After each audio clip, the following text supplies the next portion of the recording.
Welcome to the Sales Lead Dog Podcast, hosted by CRM technology and sales process expert Christopher Smith, talking with sales leaders that have separated themselves from the rest of the pack. Listen to find out how the best of the best achieve success with their team and CRM technology. And remember, unless you are the lead dog, the view never changes. Welcome to Sales Lead Dog. My guest for today's episode is Jason Rincker. Jason is the CRO, Chief Revenue Officer for Stronghold Data. Jason, welcome to Sales Lead Dog. Thank you so much. It's a pleasure to be here.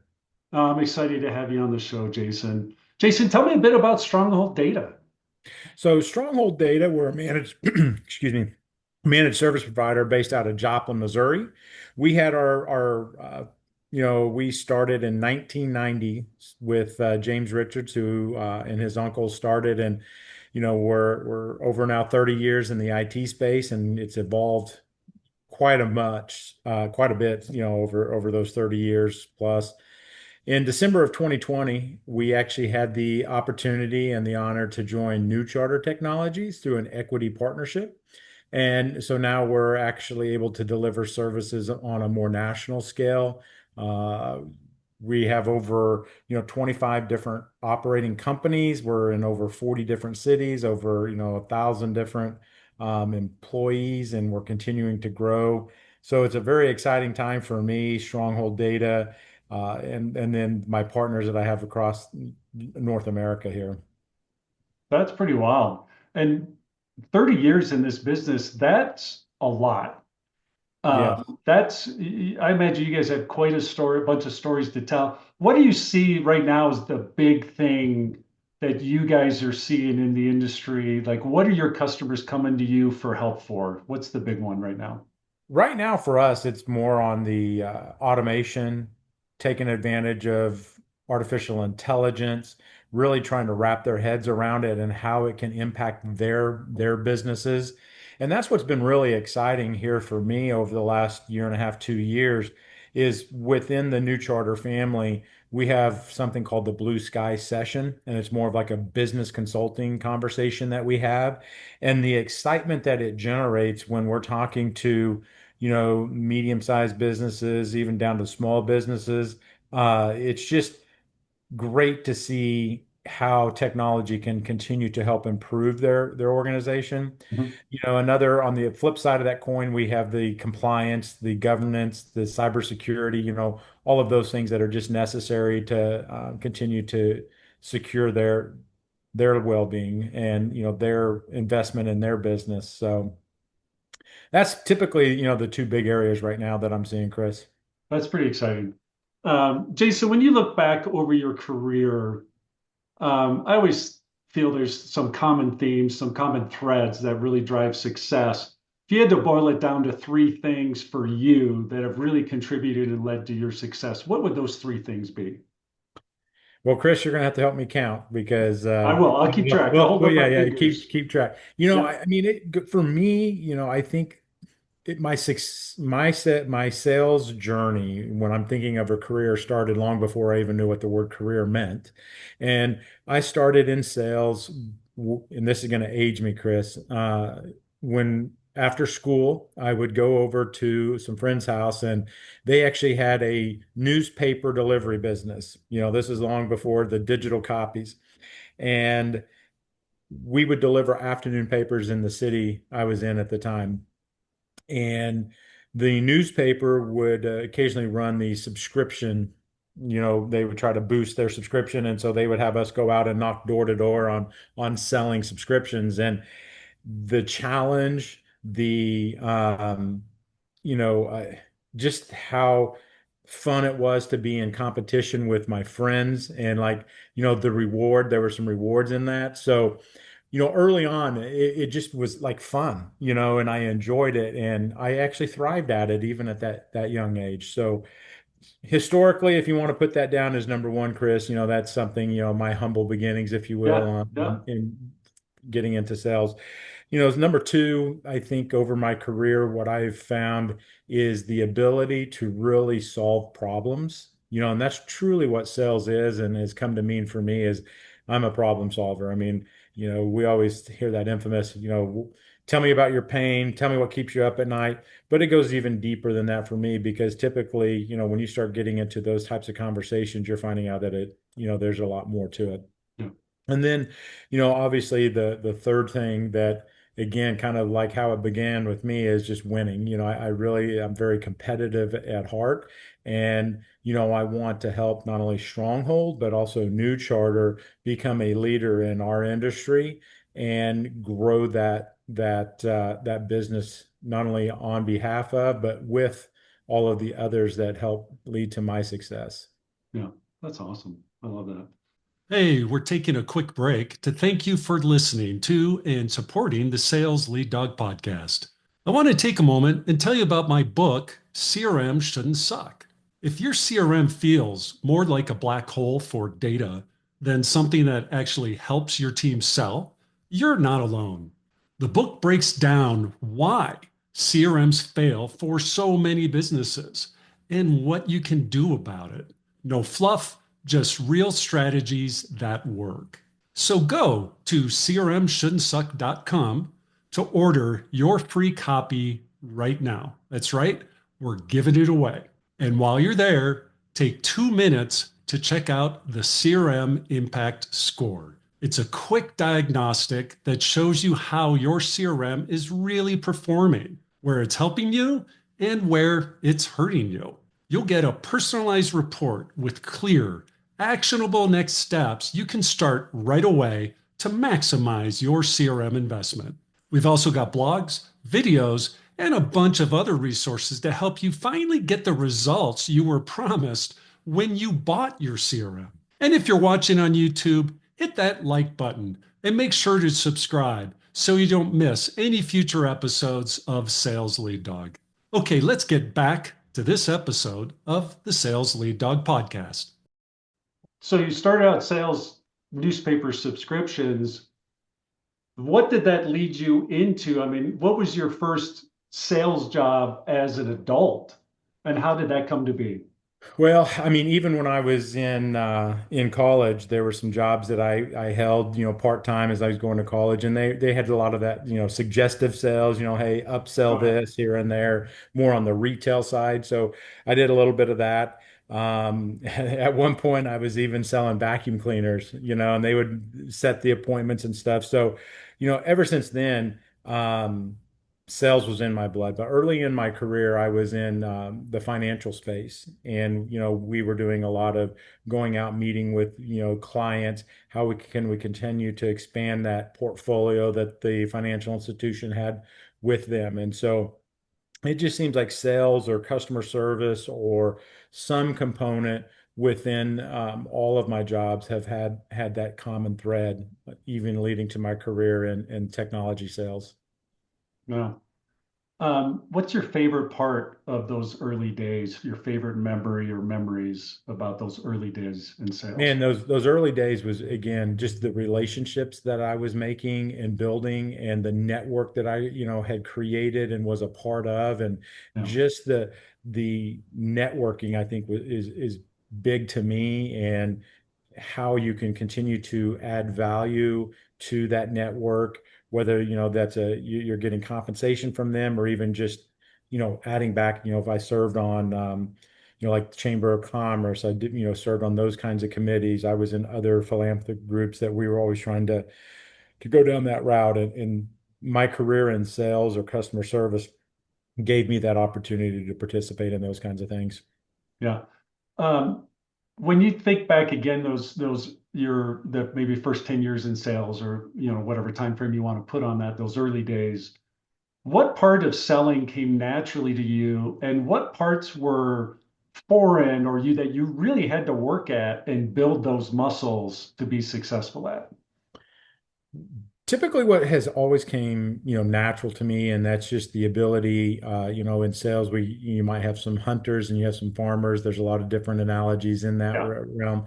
I always felt more on that hunting side, and so I was always really good about you know engaging folks in conversations, starting those conversations, really being maybe that pioneer out there, if you will. Right. So that was the part that always came really easy to me. The part that I struggle with, and I got to continue to do that even today in my career, is that documentation side. You know, going in and hey, did you fill out this document or did you do this to complete the sale, stuff like that. So that is one area that I struggle with even to today to really push myself to make sure I'm, I guess, dotting the I's, crossing the T's kind of thing. So. A lot of people, I think, struggle with that. What is that? What do you think, or where do you think that comes from in you personally? That's just not, I just don't find, I don't find excitement in that. I mean, I want to be out there, honestly, I just want to be out there talking to folks, listening to folks, getting the next opportunity to really help somebody solve some issues. So I would much rather be doing that than sitting at a desk, filling out the paperwork. I don't know if you've ever heard this, but a while back we did, it's called the color code. It's Mhm. like a personality assessment, Yeah. and I'm sure there's many out there. Oh, But yeah. under this particular one, they match your personality to different colors, and my color is a red, and the red is like, it's like the mindset is you always want to go A to B, A to B, A to B, and that's just me. It's like Yeah. I want to, I hear this, I want to go to this, I want to hear this, I'm constantly going that route and thinking about that. So when I have to stop that mind process and force myself to sit down and do what I know is important and I know that it needs to be done, it's just I get distracted easy, right? I Oh, want to yeah. get back out there and Yep. do it. Yep. Now I can relate to that big time. My team would totally like, oh yeah, that's Chris. Yeah. I'm not I'm not as detailed oriented as people would like me to be. Yeah, yeah. Um, Now leadership. Um, some people easy transition, other people a bit of a struggle. How would you describe your transition into sales leadership? That's just something that has been natural for me, I feel. And I attribute that a lot to my upbringing. I grew up in a family of six children, and I was the oldest. So I naturally, at a very young age, took on some leadership roles there. But I also grew up with some military background in my family. And Mm, so being a part of that, helped. Also, then through, sports, I learned that structure and how to do that. So I attribute a lot of that, Chris, to those younger years in my life. And then that has just transitioned into my professional career where it seems like no matter where I have been at on my journey, mm, I have found myself in some sort of leadership, capacity. So the other thing is I just want to go out and show and demonstrate how it can be done and then help others learn that they can do the same thing. So, yeah. Oh. um, hopefully that answers your question, No, it but does. It's yeah, it's um what are the parts as a leader that you have to work at that you think, like, because we all make mistakes, especially early on in the career when you're really still learning. What were some of those mistakes and what were the takeaways you had from those learning experiences? probably my biggest one was communication. And I still want to make sure I continue to work on that even today. And, communication's hard. Uh, some people say you have to communicate something 7 times before somebody hears it. Another saying I've heard is you have to communicate until you're sick and tired of hearing it. And then when you're at that point, that's the first time that somebody finally heard something. And so not only the frequency of communication, but also the consistency, needs to be there. You have to be clear, that clarity when it comes to communication. And so that for me has been something I failed at, and I continue to learn at from an early in my career. And so trying to continue to have better communication, improve my communication skills, whether it's written, verbal.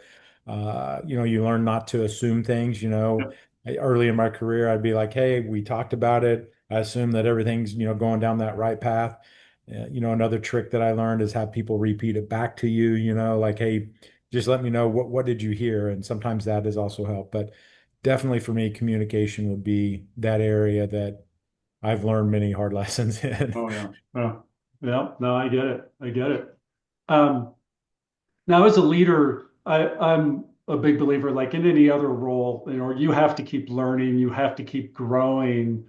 What are you doing today to support that within yourself in your role as CRO at Stronghold Data? What are you doing to continue your learning journey? Well, number one, I try to do as much research and reading as I can, whether that's coming from, online. I've got a few books here that I'm digging into and continue to read.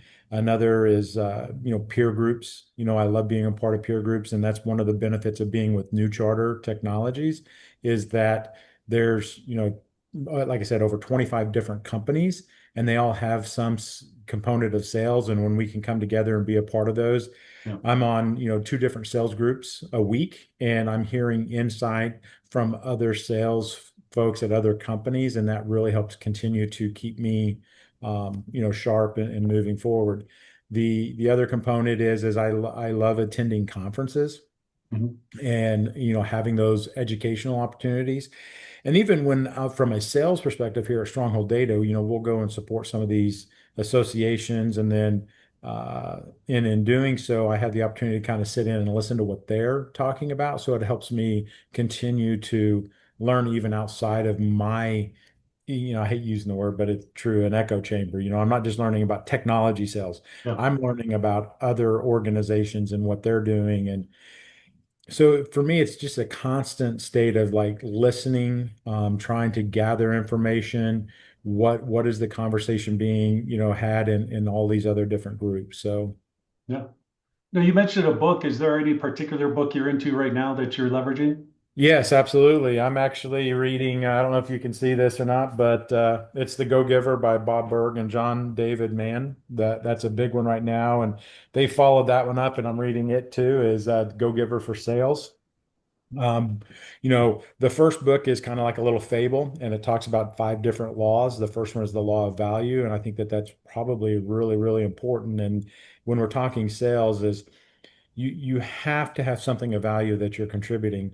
And you know what? You may not make a sale today or tomorrow, but when you're adding value to that relationship, Yeah. whether you have a signed deal, or not, it's going to come back full forward. And that's why that go-giver mentality.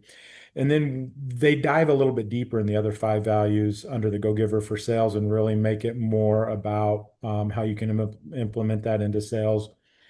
A couple of other books, that I'm really big on is the customer experience. Mhm. And there's a book on the effortless experience. I don't know if you've heard of that one, I have Christopher, but not. it's a great book called The Effortless Experience. And one I just finished that I thought was fascinating was by the owner and founder of the Savannah Bananas, Jesse Cole. Excuse me. Oh, Uh, yeah. Yeah. Yeah. If you and don't know who Savannah Bananas are, just look on TikTok. They're all over Oh, TikTok. it's all over. I mean, Yeah. it's amazing to hear his story, Yeah. Jesse Cole, on how he started. And his mantra is fans first. And that's what you're going to hear when he talks about that. So um, that's another really good book that has helped me on that client services, that just that experience and that effortless experience for any business is Yeah. really comes down to how easy are you able, to work with? That's the, kind of the ultimate question. There's a lot more information. Yep. The last one I'm going to throw out there, Chris, like I Yeah. said, I have a bunch here, Yeah. is A Complaint-Free World. Yeah. And, that's one of the things that, I guess if we really talk about it is when you're just always out there complaining. Yeah. And, there's a lot in life to be thankful for. Yeah. And sometimes when you are around, it kind of just teaches me how those people that just want to sit there and complain and how I can better help, navigate those Yeah. services. So Yeah. I mean that's a lot, but that's what I've Yeah. immersed myself into The complaint recently. free world to me, I think is, especially as leaders, are we really, the complaint, is it really about what I'm complaining about, or is it something with me internally? Correct. More times than not, I think it's something about ourselves. Yep. And we're just using whatever it is we're talking about as a way to express whatever internal dissatisfaction we have going on or whatever internal issue we have going on. On top of that, it's some accountability Yeah. that comes into that too. And So yeah, ownership. Yeah. yeah, yeah. Yep. So let's go back to Go Giver. How did you come across the Go Giver series? So under the Go Giver series, this is something that in the sales group here at New Charter and the New Charter leadership team decided to immerse ourselves in, and Yeah. I'm thankful that they did. Uh, so we actually brought one of the authors to an industry event, and he talked about the book, and we invited people in. And since then, I've really tried to embrace that and get into it. And quite frankly, Chris, when I started reading it, I found that I had naturally over the years, even back when I was, selling the subscription to Yeah. newspapers, uh, already applying kind of these things. And I think that's why the law of value Yeah. resonates so much with me is because of um, that that idea that you do have to add value to every transaction, to every Yeah. relationship, that you have. And so that was when I was first turned on to it. Yeah. It's been around for many years. Yep. And it also kind of fell hand in hand with some sales training I've done recently. I've done so many over the years. There's so many good ones out there and under leadership. But this one, the most recent, I went through their course is the Sandler Oh series. yeah. I'm Yeah. sure you've heard of that. And You bet. they kind of have some similar principles in this go-giver mentality. But the go-giver mentality isn't just for sales, and it just isn't for leaders. I mean, this is something, even like a company culture that you could have because Yeah. everyone within a company or everyone within an organization, can adhere to these five laws that they're Yeah. talking about. Yep. And the premise is obviously the more you give, the more you get in return. Yep. So, Oh, I'm a big believer in that. I mean, we talk about that a lot in my world. Nobody buys CRM because they just love CRM. They're buying it for the outcome it can deliver when it's done correctly. That's the value. right, And that's what people want. I want that value add. That's why I'm investing that money. And to me, anything that you're trying to sell to anyone, if it's not providing some type of value to them, I mean, like, why are you wasting your time? You know, right, you have to find what is I mean, that's basic, what's the value prop? You hear that all the yep. time. How are we making a difference? How are we helping them? What problems are we solving? What pain points are we eliminating? There's so many different ways to say it, but it all comes back to adding value. I agree 100%. So how do you leverage this in your day-to-day life as a CRO and building that culture within your team?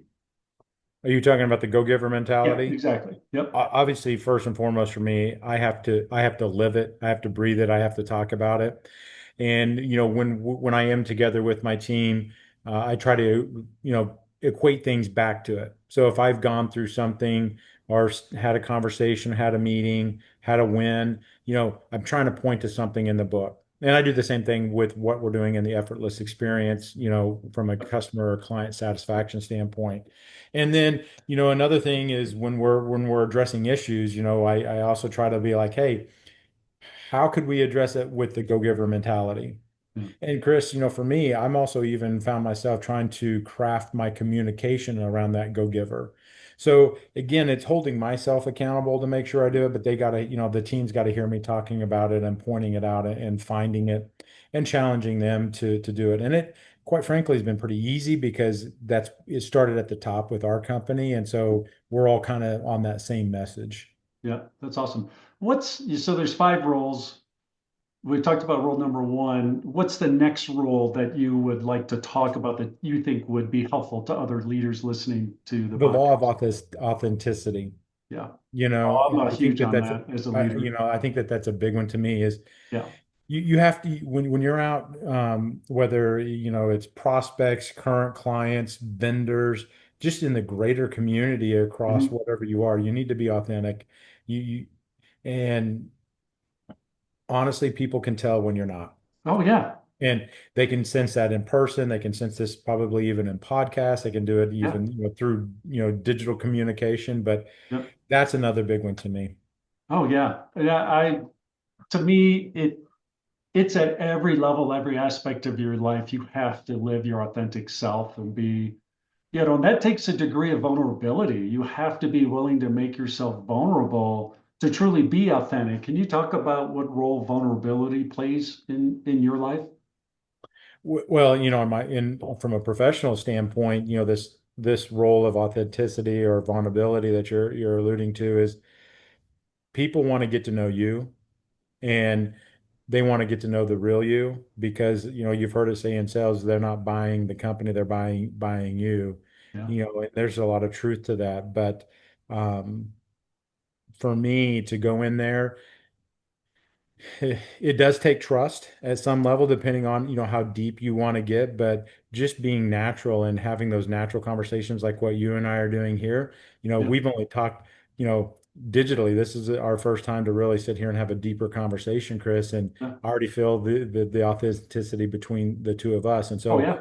Yeah. sometimes it's hard for people to be that way. For Yeah. me, it's that has not been my challenge, Right. just because I'm very comfortable talking to folks and opening up to folks. And Yeah. I think that shows even from an outward appearance. Yeah. Where communication, what is that percentage? Some like 90% is nonverbal communication, Yeah. and part of that is also listening. And, a big part of it actually is where people want to be heard, and asking the right questions, and being willing to even go a little bit deeper than the surface level. So I Mhm. equate that back to sales. When we're talking about sales, Chris, is that as a when you're out there talking to folks, it's typically not the first thing that they tell you that's really keeping them up at night, Yeah. or it. So you have to have the ability to, number one, not jump on something right away, like just pounce on it, Yeah. but make sure you're hearing the whole story. Yeah. And then sometimes you just got to be patient, Yeah. because developing the trust on the other side is just as important for me to, and that helps with that authenticity. Oh yeah. The listening part is such a big part of being authentic too, because if you're not listening, how the heck can you be authentic? You're not hearing anything they're saying. You're making it about yourself, not them. I mean, I know for me personally, when somebody's calling me for help with CRM, it's usually not CRM. Like I have to really understand the why behind the Right. request. And that takes questions, that takes curiosity. Um, and uh, and that takes listening to really hear, like, all right, they're talking about this, but I think they're really talking about this. I need to know what's really going on behind the scenes, or what's really behind this conversation we're having. And to do that, I can't make it about myself. Um, so can you talk about that in terms of like with your own personal experiences, but also how you try to create that listeners within your team as a leader, because I think that is such a key part of engaging and being successful in our world. But like we talked about before, it starts with me. So I have to challenge myself to make sure I'm listening to everyone on the team, but also, you know, showing by example. A lot of times I'll take team members with me, and and then we kind of talk about it. So not only can they see it on how I'm doing it, but they also see it in action.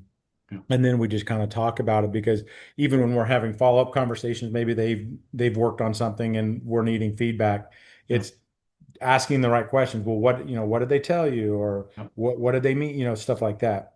Um, one thing that it leads me to think about, Chris, is when we're trying to be authentic, when we're trying to be vulnerable, when we're trying to listen.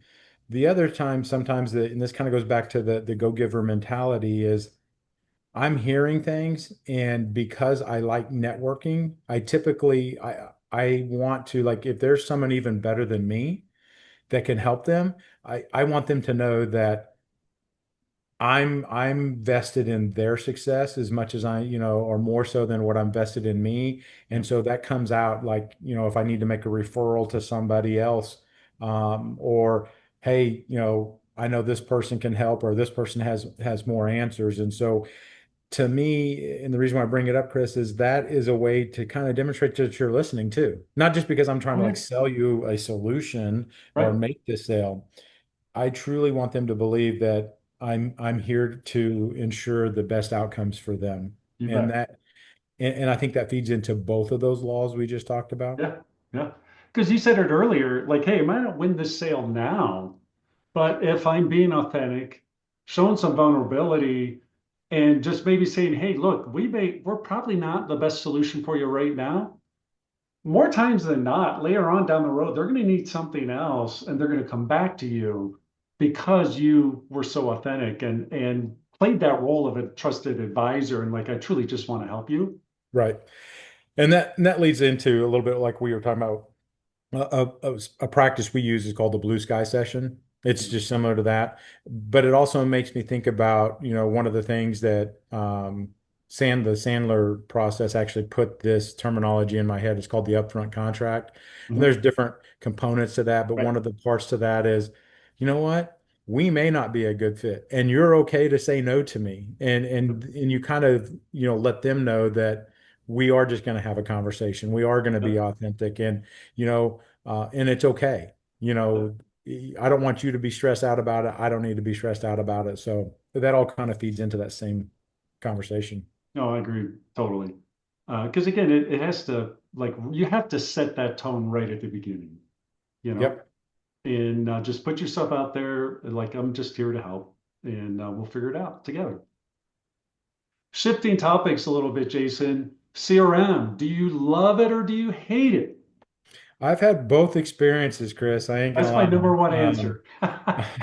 Um, my first experience into a CRM, back in the early days of SaaS, applications was not the best. It was just, back then everything was like really clunky. Yeah. And you're talking about a personality that I already have that we discussed is that Oh I yeah. hate that paperwork side of Yeah. I hate Yeah. the paperwork side of things. And so my first foray was not good. And then I actually shifted my career out of the financial aspect and I actually got into more of the technology aspect. And at this time I was with a startup software company, and in this particular software company, we took them from just a local application to where we got into some of the much larger markets across the United States. And we started with a very small startup CRM, Mhm. and I actually loved it. And part of the reason why I loved it is because it made my role as sales at the time very, very easy. Yeah. And then, of course, when we transitioned in with a much larger organization, we got in with a very large CRM. And again, I went back to I absolutely hate it. Yeah. Just Yeah. because it seemed like it was not built around me as a sales, professional. My number one pet It, peeve. And that's it, what the number one problem I see, from my side of things when people come to us for a rescue or re-implementation. It's because they were focused on features and, hey, isn't this a cool tool? And it gets overcomplicated. They forget who this tool is really for. right. It's there to be a tool to help sell more, drive more revenue, drive growth. That's the why behind CRM, right? Well, you can also like really bog down the process, Oh yeah. like with so when I've been with Stronghold now 10 years out of their 30 years. So in my first CRM when I came on was just kind of like it felt like it was just an afterthought within the application that they were using. Yeah. And then we transitioned to a few over the years. But still, I go back to making the ease of use for the sales professional that's out there. If you're asking for them to input the data and track that data, we want to make that as easy. Kind of even goes back to what we were talking about with the effortless experience, Oh yeah. the book that I'm reading, or Fans First kind of philosophy of Yeah. Jesse Cole and the Savannah Bananas. But it now where I'm seeing in the CRM we're using, they're kind of tying in sales and marketing at the Yeah. same time. And so there's two different buckets. And in my role, sometimes, when I'm seeing the sales side versus the marketing side, it's almost like two different sides of the house. And I'd really like to see some more continuity Yeah. between those two components of it. Yeah. Also, I know more and more people are trying to take the CRMs and be able to import, export the data between the two. I think that would be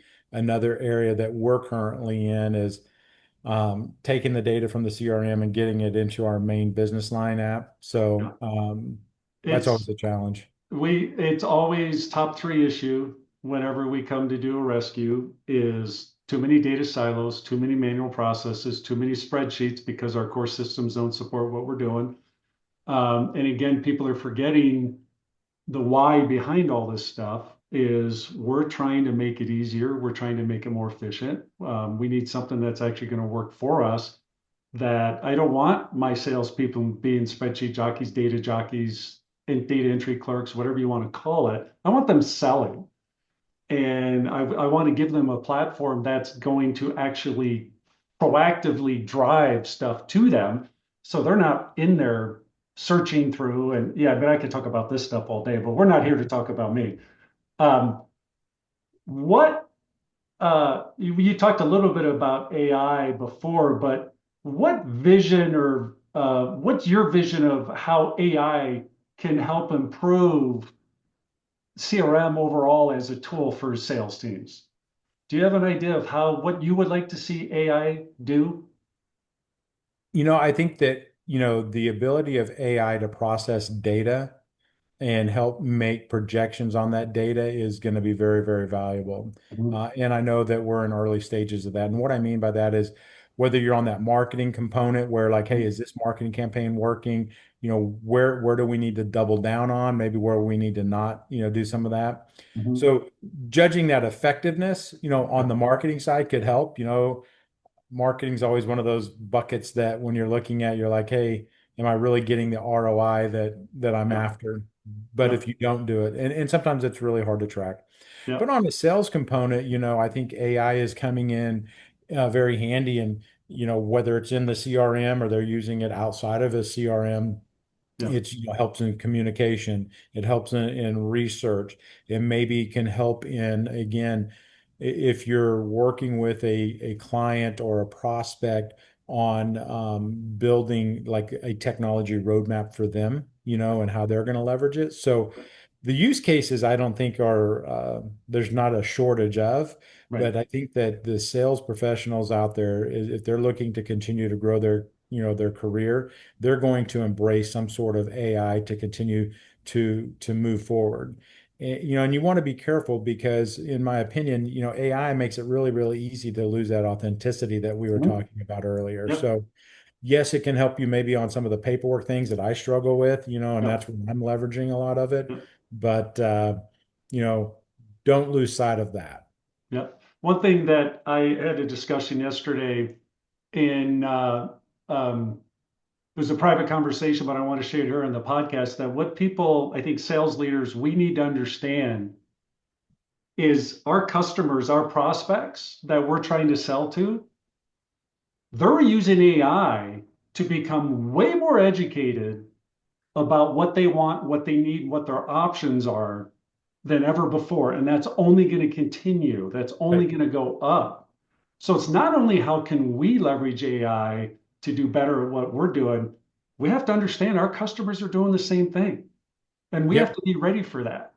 100%. In fact, Chris, over the last year, I've spent a lot of my time. I'm a firm believer in education, trying to educate outside of the four walls of our technology, business here, but to the clients we serve, to the prospects we're after, is I'm out there, evangelizing for use of AI within their departments. Yeah. And I think that you're spot on when it comes to how they're going to be able to research and do more on their own.